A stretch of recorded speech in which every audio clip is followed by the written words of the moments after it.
Hello, and welcome to Sobercast, where we provide AA speaker meetings and workshops in podcast format.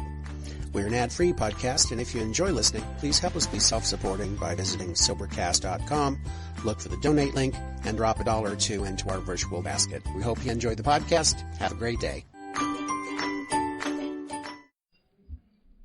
All right, I got another question.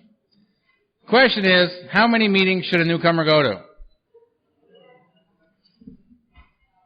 Let me put it this way. I do some work with some sober living homes out in my area, about an hour from where I live, and they require a lot of meetings. If you're going to if you're working full time, they require a minimum of 14 meetings a week. All right. The message is this: nothing gets in the way of a constant connection and commitment to Alcoholics Anonymous. Working full-time, terrific. Then you'll only do 14 meetings this week. Get what I'm saying? So those guys are at the 6:15 a.m. meeting, and they go to the 6:15 to 17 a.m. meeting at the 502 Club before they go to work. After work, very easy to hit at least one of the many, many meetings that are being conducted in that immediate area. Weekends, doubling up shouldn't be a problem. So 2 a day is nothing. The record is held by John C. 54 meetings in 1 week.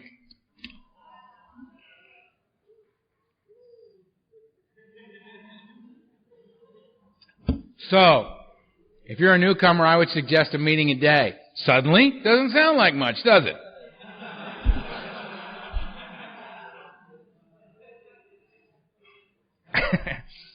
Go to a meeting a day. Why not?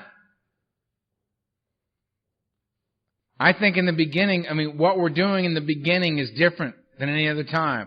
What we're doing in the beginning is building a foundation upon which we will stand free men and women. Free of the beast. Free of the enslavement of alcoholism and drug addiction. Right? We're building that foundation. I would suggest that it requires constant involvement. Right? I don't want to build an okay foundation. I want to know that my foundation kicks ass.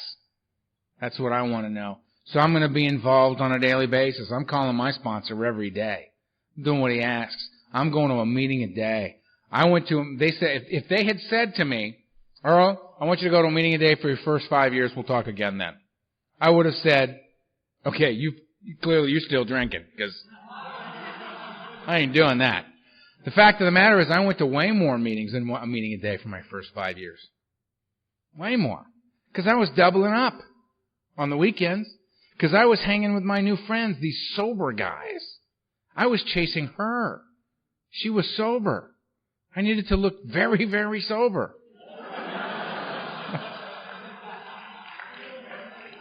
All the wrong reasons. I'm building a very solid foundation. Again, what gets you there? People say, well, I don't know if that's a good way to get to AA. Please. I don't care how you get here. Well, I'm here because the judge made me come. Perfect. I got here because I thought it was a good idea. Perfect. I'm here so my wife won't leave me. Perfect. How you get here is how you get here. What causes you to stay? Perfect. Right? This ain't about the mindset. You're not going to think your way into right action. You're going to act your way into right thinking. That's what you're going to do. It's about footwork, man. The feet bring the head. Let's face it, when you get here, if you're anything like me, you may have kicked. You may not have kicked. But let's say the worst case scenario, you come here and you kick, go into meetings. Now you've kicked. You've dealt with the lesser aspect of your disease. You're now sitting in AA meetings with a head full of alcoholism, right? Beast is whispering in your ear. Oh, Beast in the air going, what? He's looking right at you. Smile at him. Yeah, okay, good. It's going on in here. Fine. You brought him here. The ones that I love are the meetings where you go into and the guy raises his hand and says, Earl, the beast is talking to me right now. It's so loud, I'm surprised you guys can't hear it. Right? It's absolutely unbelievable because the beast has sworn you to secrecy, and here you are talking out in plain view of other recovering alcoholics. Beast is like, oh, great, that was smooth. Right? I mean, if you're gonna, I thought it was between us. If you're going to do this, and you know what? We're not talking. Excellent.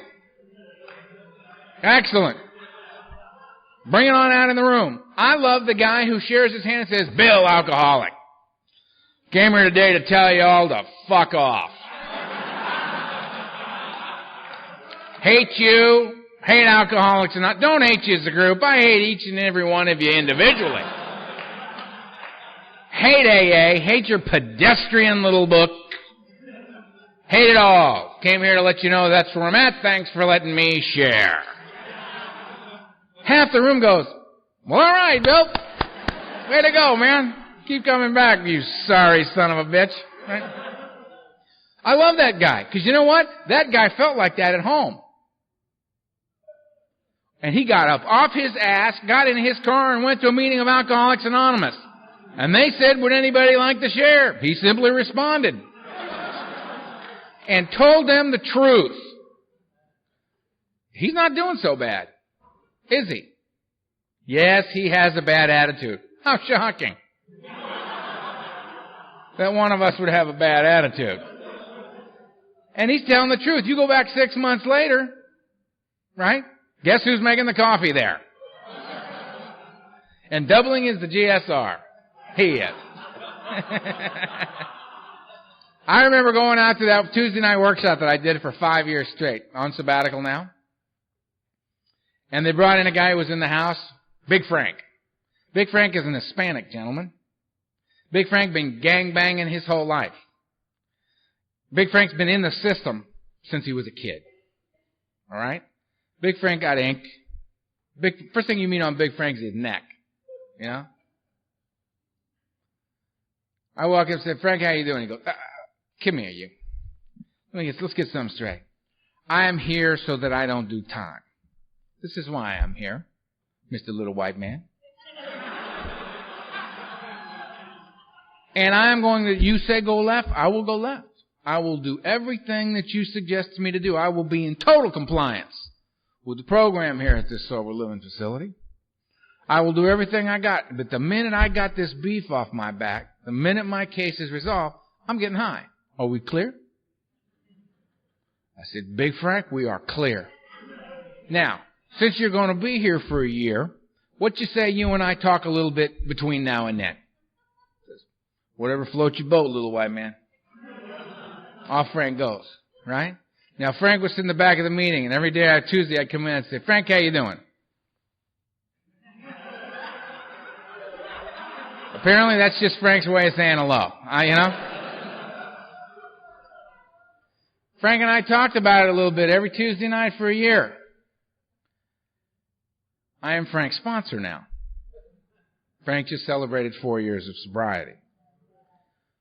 Not because I'm his sponsor, but because Frank was willing to talk about it. Frank was willing to take the actions that were requested of him during the course of that year. And as a result, a change occurred, and Frank is a free man. Frank and I hugged each other and cried when Frank came to me and said, my probation officer has lifted my probation.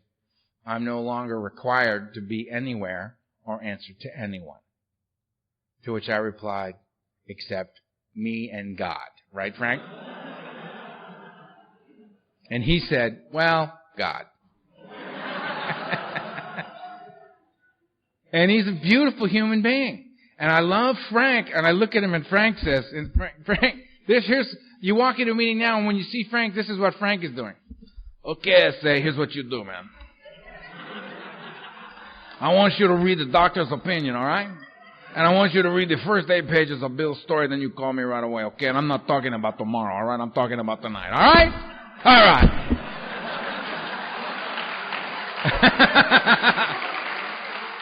And I'm like, okay, right? I got a problem with God? I think not. Big Frank, carrying the message, man. He's fierce. Frank's he's like a modern day samurai to me, man. The guy's huge. He's an amazing human being. Doctor told Frank, you gotta lose Big Frank gotta lose some weight. Frank's heart's about to stop. His vision getting blurred. I mean, bad stuff happening, right? Frank said, okay. Frank lost 100 pounds. He's still Big Frank. But he's a much smaller version. I said, how'd you do that? He said, one day at a time, man. Thank you, Frank. And how cool is this guy, right? I also sponsor Satan. I do. His name is Louis Offer. Lucifer, that's his real name. Lou Offer. He's got a shaved head and 2 horns of red hair, shellacked up into horns. He's got a little beard that swirls down into a point and then kind of tips up at the end, right? Down about here. He's got a devil's tail tattooed up his back. He's got flames tattooed on his legs like he's standing in the fires of hell. And I spoke at a meeting one night, and this dude comes walking up and says, bro, you got to sponsor me. Now, immediately I become greatly concerned about what it is I'm throwing out there. Because clearly Satan sees that I'm his guy, right? And I have sponsored him. Louis just celebrated 10 years of sobriety. Louis is an amazing human being. Sponsors a lot of guys, helps a lot of people. When those little speed freaks on Hollywood Boulevard out in Hollywood, right? I mean, these guys are 14, 15, 16, 17 years old, and they come screaming into the Midnight Madness meetings in Hollywood, and I mean just in time. If you can imagine 15 years old and getting here just in time. Come tweaking in off that street into those Midnight Madness meetings. Man, they look around and go, holy shit, the devil got sober. They see Louis standing over there with the horns and the whole thing, right? Louis goes walking over and puts his arm around him and says, it's all right, little bro. You don't ever have to get loaded again, one day at a time if you don't want it. And I just want to cry when I see that. And they look at him and they go, I am so into this. Right? Now I could walk up to them and say, little brother, my name's Earl. I got 22 years clean and sober, and I'm gonna show you how to catch a buzz that is more fierce than anything you have ever known in your life. And they'll look at me and go, yeah, 22 years, right. Either you didn't use like me, or you're lying. There's a lost weekend in there somewhere. They'll believe Louis. They don't believe me, they'll believe him. They don't know that when they pass on me and sit down with Louis, they just move to another seat at the same table. And who cares? They say, Earl, I got to pass, I'm going to go with Lou. I say, okay. I just smile and go, all right. That's a big shift in game plan, pal. Right? Right? And we all end up, brothers and sisters, doing the same deal, man. The common problem and the common solution drawing us closer and closer together. Step 12. Having had a spiritual awakening. As the result of doing these steps, that was the whole point. Having been restored to sanity, soundness of mind, relieved of the obsession to drink and use. Walking the earth a free man. What do I do? Because I've been coming to Alcoholics Anonymous and going to these meetings and talking to this sponsor, going to these book stages, and I've been take from you. Which is precisely what I should have been doing. It's taken from you. Right? When Donna looked at me and said, Earl, it's really not necessary that you share because you don't have anything we want. That was a fair and reasonable statement. Sit down, shut up, and listen was really applicable to me. And when they said to me to do that, it was really the kinder, gentler thing to say. If they had said, well, Earl, what do you think? Earl, if my sponsor had called me and said, Earl, would you like to go to a meeting? Would you like to go? Or, Earl, we're all going to go to a meeting over here. Would you like to join us? This never, ever happened. I would come home from work and I'd hit the answering machine and it'd be Donald. Donald Madden, we're meeting at 2nd and Santa Monica at 8 o'clock. The meeting starts at 8:30. You be there by 8. Click. Well, thanks for the invitation. I would go be there at 8. The meeting's at 8:30. Why am I here at 8? Because there's people here that are newer than you, if you can believe that. There's people here that actually know even less than you. Maybe you could help them out. Get out of your self-centered little brain and help them out. Glad I asked, Donald. Thanks. Go be there for somebody else, right? Oh, okay. And go and do. He said, go pick up Ed. He's on the corner of 2nd and Santa Monica, 6th and Santa Monica. Pick him up and bring him to Ohio Street. Fine. Click. I just go and I do it. And what happened was I got introduced to contrary action. Nobody asked me what I thought, what my best thinking was on this. We all knew it sucked. We're going to go with his best thinking. That's the great thing about a sponsor. Use the best thinking of another. That's one of the great surrenders around here, to be willing to go with the best thinking of another. One who has what it is I seek. Comfortable sobriety. Someone who's comfortable sober. Somebody who's free. Somebody who's been relieved of the obsession of drink and use. That's what I'm after. The rest of you hear that? Oh, good. That's good. That's good. I'm getting really, really tired, man, because the bells are starting. If it's just me, I can roll with it. I got lots of experience. Okay. Right, we ask people to turn their cell phones off. Thank you. You saw me go away right there. Didn't you just see it happen? I remember being in an AA meeting in the back of Ohio Street on a Saturday night, and I couldn't go another step. It was about 2 years sober. I was done. Saturday night. Couldn't do it. Done. It's too hard. It's too damn hard. And I just was caving in. I was just caving in. I couldn't move. And Donald saw me. The main speaker's up talking. And he gets up, and he walks up to the podium, and he taps the speaker on the shoulder in the middle of his talk. The guy steps aside, and he gets up at the podium, and he goes, "Earl!" And I'm in the back of the thing, I just, oh, fuck. And we're having a meeting. Right, okay. Now everybody else in the meeting is going, who the hell is Earl? Right? Because I don't talk to anybody but Donald. I don't. I never took a chip. I didn't take a cake till I was 3 years sober. Didn't say a word in AA till I was 2.5. I'm a slow burn, man. I'm a slow burn. But I'm still here. Because every time it came down to the wire, every time a line got drawn in the sand, I stepped over it. Somebody said to me, how can you get through the fear of letting go? How do you get over the fear of letting go? To be able to let go. And I said, you don't. You let go in the face of it. We don't wait till we're not afraid to do stuff around here. We do it in the face of that fear. We take action in the face of the fear. That's how the fear gets relieved. You get what I'm saying? It's the action. You don't have to like it. You don't have to think it's a good idea, Earl. You just have to do it. So I do it. I do it all. I have the awakening. I'm free to the beast. The beast leaves. I'm done. Right? I'm able to, on a daily basis, engage in the behavior that makes it possible for me to walk the earth free of the obsession of drink and use. I have addressed the obsession of the mind and the allergy of the body. Life's just getting more and more and more miraculous. I've been coming to AA all this time to take. And I've been given precisely what I need. What do? I now go to meetings to give.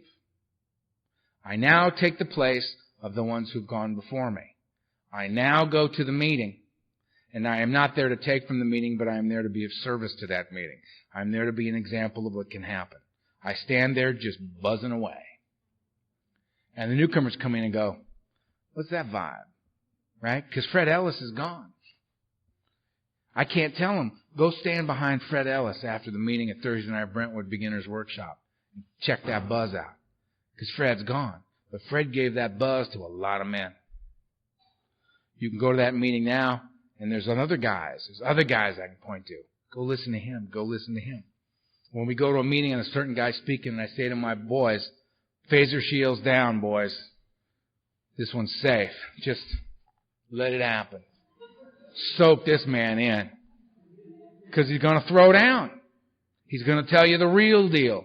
He's going to talk about trusting God, cleaning house, and helping others. Me, God, and you, right? I was in Texas earlier this year, right? And I go walk in a room and Circe's sitting there. Circe's 92 years old. Been married to the same woman for 68 years. Sober 57 years. Now AA is only what? 66? Is that right? 67? Last June? June 10th? I got a few things left in here. Circe says, Earl, what are you doing here? I'm like, Jesus, Circe knows my name.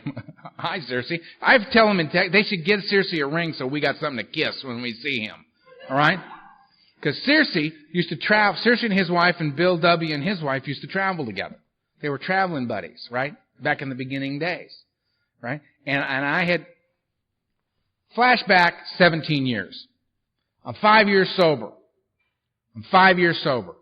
I've gone to nothing but AA meetings. People are saying, let's go to this conference. Let's do this.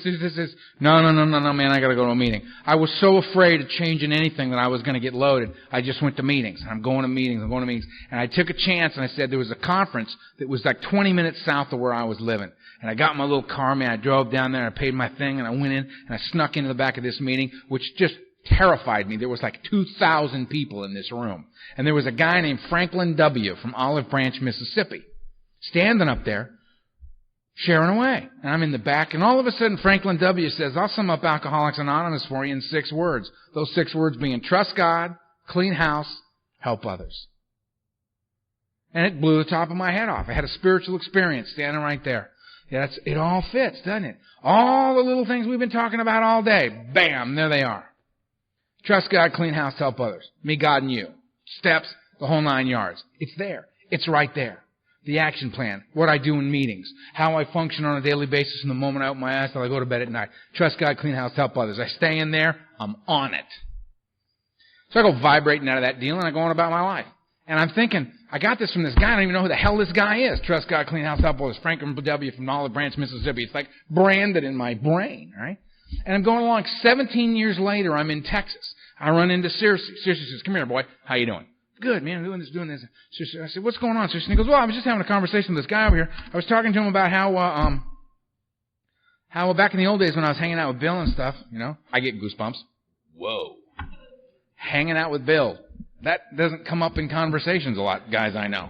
Well, I was hanging out with Bill Wilson, the co-founder of Alcoholics Anonymous, the largest spiritual movement on the planet today. I mean, just an amazing thing that this guy was talking about, right?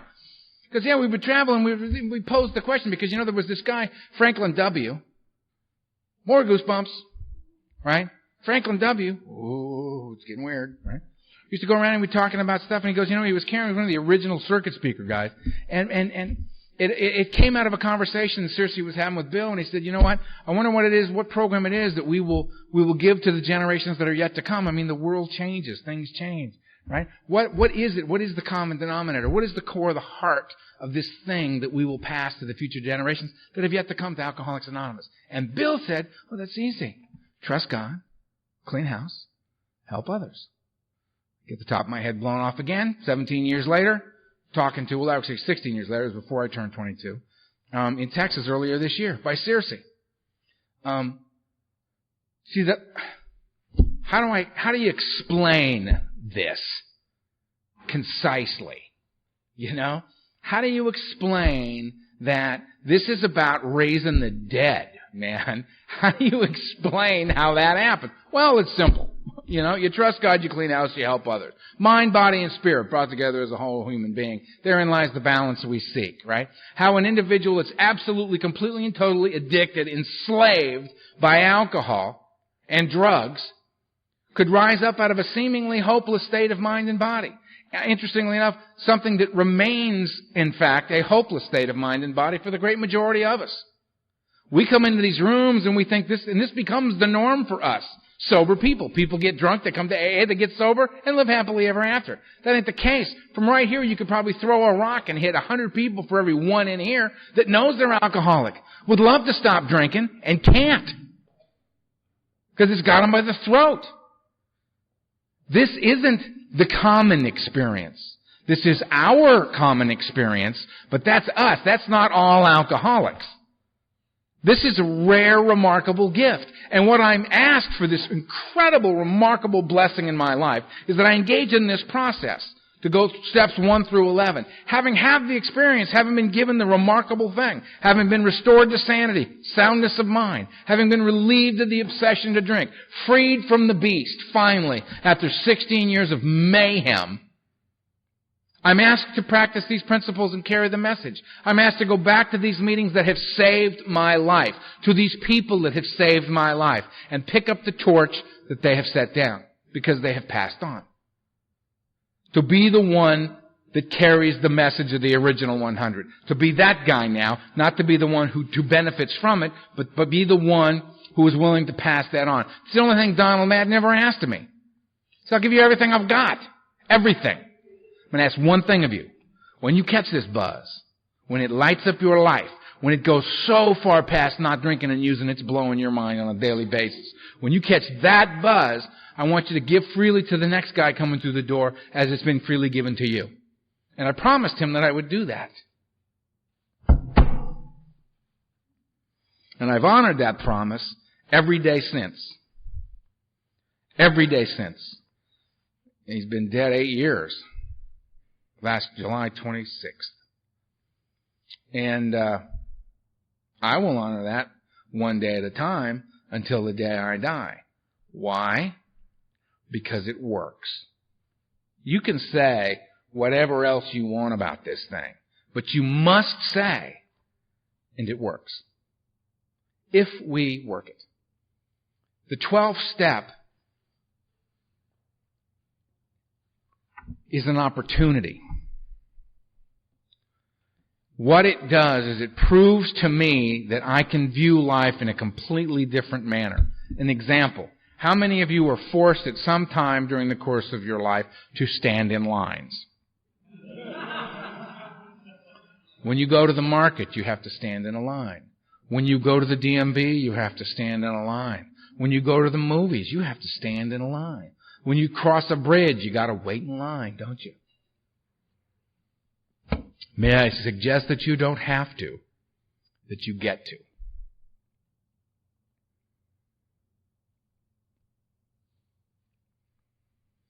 You're going to wait either way. You can choose to have to wait if you wish. I choose to get to wait. I get to change the way I perceive it. That I get to be a man among men. I'm not locked in a cage. I'm not buried. I've lived 2 decades beyond anything anybody expected. I ran into an old family friend not too long ago who said to me, "You know, Earl, we're very proud of you." And I said, "Why?" Because pride's got nothing to do with my life. And they said, "She's a normie." And she said, "Well, you know, we had to let you go. We loved you, but we had to let you go. All of us. We all let you go. Because it was too painful to watch. And there was no way you were going to survive the course of your life. And we knew it and we accepted it and we let you go. You were 27 years old. I'm 50. Now, I know you're shocked to hear that because I look so wonderful.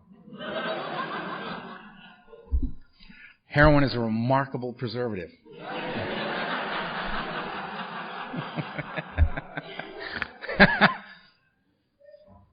But you get what I'm saying? Look, it's huge, this thing. This goes so far past not drinking and using. There's a buzz here so powerful, and all you got to do is get here.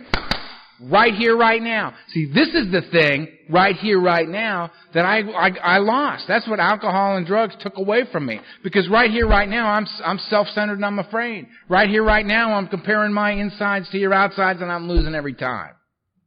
Right here, right now, I can't do it. I'm too frightened.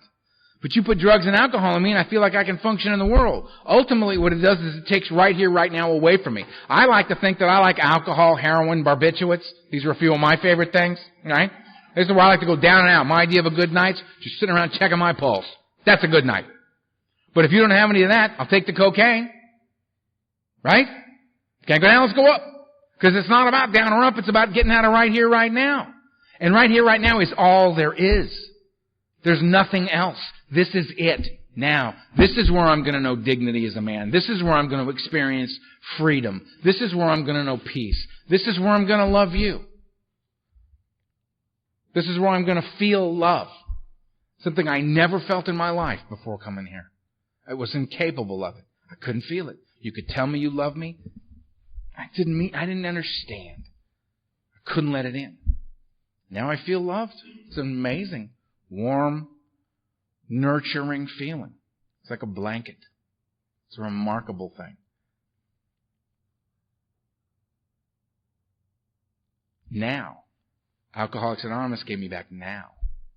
Right now. I lost it to the beast. Got it back here. Nothing can happen at any other time than right now. So when I go to a meeting with whatever attitude I have, and I sit down and some guy comes up to me and says, Earl, can I ask you a question? Or thanks, you said this, and thanks, or that. I feel like I have purpose and I have value in my life. And I came here without either.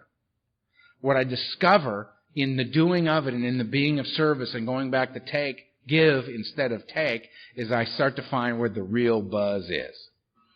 It is in working with the new people. It is in feeling like I'm in the game because I'm willing to face my worst fear to come here. You know? And then I'll get on another plane tomorrow. I landed here and I was thinking about, I've never seen the United States. I could get a car and drive home because I don't want to do that again. And I'll get on the plane. I'll get on the plane and I'll fly home. Right? And I'll get home and I'll be exhausted and I'll get up Monday. And you want to know something? I'm not doing any of it because I'm a good guy. It's got nothing to do with it. I'm not doing it because I'm a fine example of Alcoholics Anonymous. You know why I'm doing it? Because I'm catching such a powerful buzz being one of you. I don't want to give it up. I don't want to give it up. I like the buzz. I'm as big a pig sober as I was using. I was never interested in a little bitty baby buzz out there. You never heard me say, no thanks, I've had enough. If you can say it, it's not true. You understand? Right. Man. I never said, no more for me, I'm driving. Never said that. Never. No, that you can have that last little bit. I'm fine over here. Shut up. Never said that. And I'm not any different in here. Right? I work all 12 steps in order. I go to regular meetings regularly. I look my sponsor in the eye every Monday night. I do what he asks me to do. I say yes to AA requests far beyond what anybody in my personal life seems to think is reasonable. I thank them for sharing. I'm catching a huge buzz. I was exhausted when I got here. I was exhausted. Perfect example. Last night. I'm exhausted. The guy picks me up. It takes 1 hour and 50 minutes to go to the hotel. I get to the hotel. I go upstairs. You can touch the walls in the room. Right? There's a single bed. A little TV. I'm very fortunate, apparently, to have my own bath. The lobby's fabulous. But once you're in, it's a whole new awakening when you hit your floor, right? And Ava's looking at me like, oh, Lord, just hang with me, right? Now I get there and I look at this room and I go, what the hell is this shoebox? Never been in a hotel room this small, for Christ's sake. Bathroom's bigger than the room. How am I supposed to watch that TV from there? I can't. I mean, literally, the single bed is half the room. Right? My nightstand is my suitcase. And I'm thinking, Jesus Christ. And then I'm exhausted, right? And then the street noise. Apparently, you're all shooting at each other all the time because the sirens are endless. The sirens are going, and the ambulances, and the police, and apparently this is all happening on my block. Because, I got 2 hours sleep. But you know what happened to me in the middle of the night? I'm laying there and I thought to myself, you can look at this any way you want. And I remembered being in boarding school when I first started getting loaded in my dorm room. It was about that size. I remember being in that dorm room and being miserable all the time. Has nothing changed? Earl, has nothing changed? Or can you be quite comfortable here? And I thought to myself, it's warm enough in here. I don't feel cold. The TV, by God, it's a color TV. Right? The bathroom, lovely. The bed, nobody in it but me, plenty of room. Right? Suddenly, I like my hotel room. I was going to go downstairs to the lobby. I had figured it out in my head. I would go downstairs and I would simply say, I'm in New York. I'd try to get a little New Yorkish about it. And I would say, I'd say, hi, Earl H, 1616, the room sucks. Give me another room. Not can you get me another room, just get me another room. It doesn't have to be in this building. It could be in another hotel. Just you get it. By the time I got up this morning and went downstairs, the front desk said, how are you? I said, fabulous. Having fun. I'm kind of high. I've had 2 hours sleep. I'm going to go sit in front of a bunch of people and talk about strange things. It's going to be great. I feel okay, right? I go to the lobby. There's a couple of people there to meet me. I didn't know them, but I knew who they were the minute I saw them. A bunch of people in the lobby. I went around. There they are. There they are. There they are. I said, how you doing? Good. Haven't slept. Room like a shoebox. It's okay. Let's go. Right? Look forward to going back to my little room. Very little care is needed to keep it very neat and tidy. Right? You get that you pick your perception of things. What's going to work for you? Life on life's terms is life on life's terms. The 12th step gets me out of myself, has me being of service to other people. Out of self, more God. Whether I believe in God, understand God, irrelevant. It's happening. I can just out of self, more God. Out of self, more God. It's going, it's working, I'm in the world, I'm having fun. I'm allowed to change my perception of everything as a result of this process. I'm able to look at it any way I want. It is what it is, right? I don't have to go into denial and say, well, Earl, that's crazy. You're not in reality here. Hell, I'm not. I'm a completely reality-based guy. But I can see the positive in things where before I couldn't see it, which makes my life better. I'm having a very good time, as you can see. Right? Right now, my left leg is completely numb. I cannot feel my left leg. I've been standing here all day while you guys lounge comfortably in your little auditorium seats. That's why I get paid the big dough to stand up here.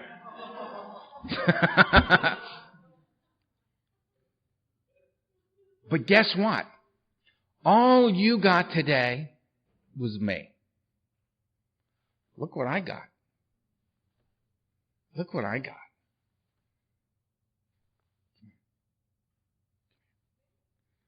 Sure, you.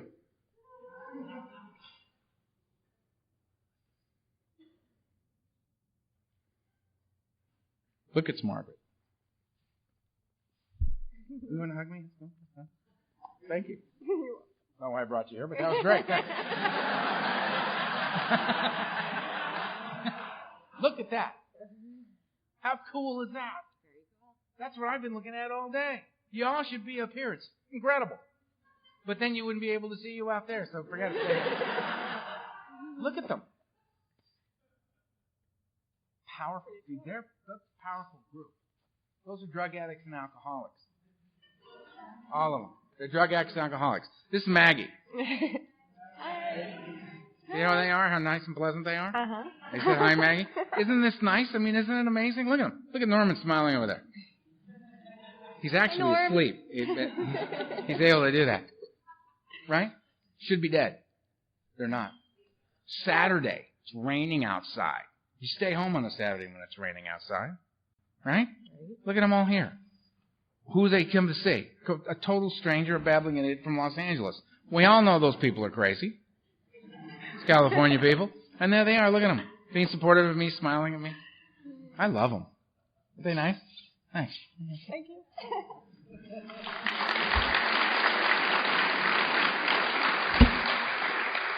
I get you.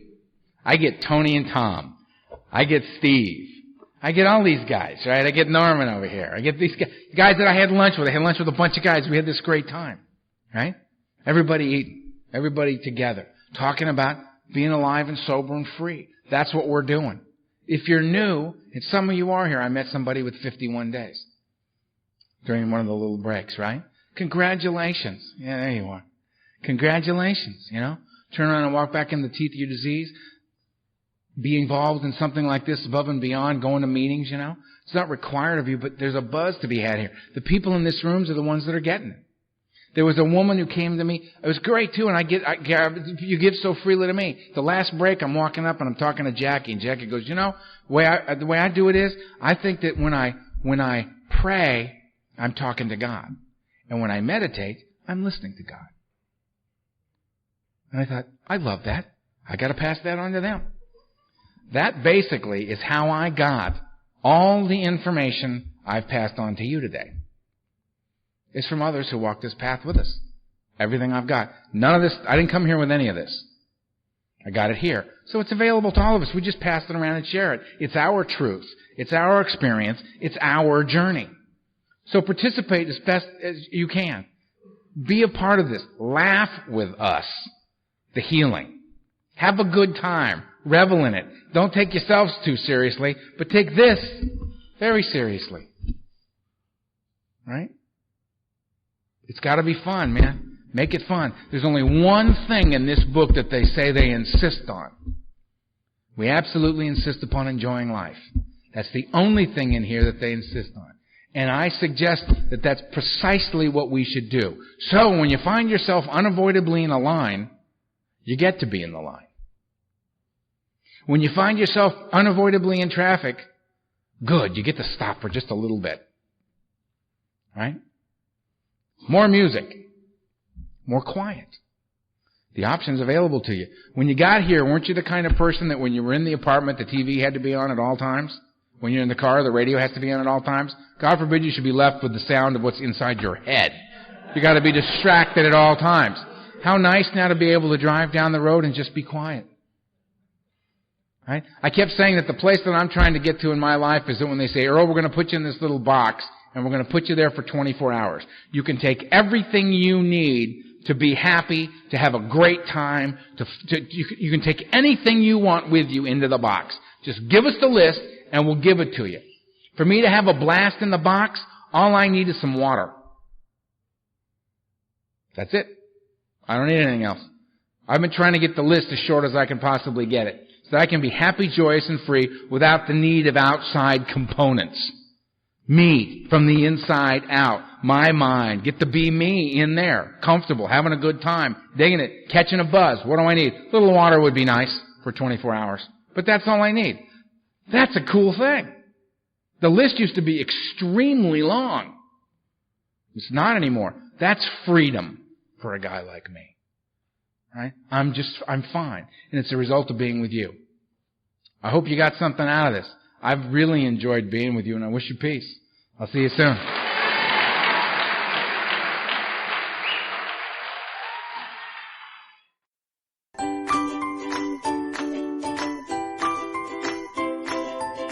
Thanks for listening. I hope you enjoyed the podcast. Sobercast is ad-free, and we'd like your help in order to keep it that way. So if you'd like to help us be self-supporting by pledging $1 or $2 a month, visit Sobercast.com and look for the donate links. Thank you very much.